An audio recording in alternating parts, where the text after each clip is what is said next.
হ্যাঁ বন্ধুরা, আমি আজকে একটা ফুলকপি ঘন্ট করবো। ফুলকপি ঘষে নিয়েছি, আলু কেটে নিয়েছি, রুই মাছের কাটা কুটা রুই মাছ নিয়ে নিয়েছি, টমেটো নিচ্ছি, লঙ্কা নিয়েছি। কড়াইতে নুনা হলুদ দিয়ে মাছটাকে ছেড়ে দিয়েছি। এবার এটাকে নুনটা মাখিয়ে নিচ্ছি, নুনটা চিপে দেবো। আমার আমার মাছটা ভালো হয়ে গেছে, এবার তুলে এবার ফোড়ন হয়ে গেছে, আলুগুলোকে দিয়ে দিচ্ছি।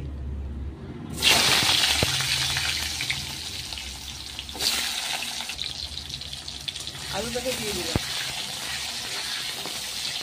আর যে মাছটা ভাজা রয়েছে এটাকে নুন মাখিয়ে রেখেছি, মশলা নিয়ে নিয়েছি, টমেটো লঙ্কা নিয়ে নিয়েছি। বাবা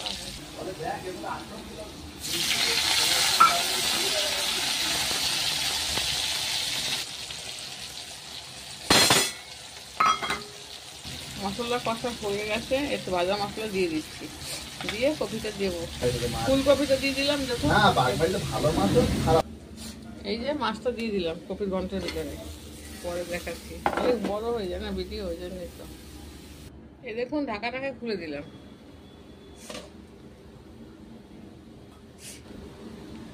এটা হচ্ছে মাছের যা স্বাদ পান, মানে কাটা কুটা ছিল সে দিয়ে বাঁধাকপির ঘন্ট করছি, করে দেখাচ্ছি নেড়ে পরে।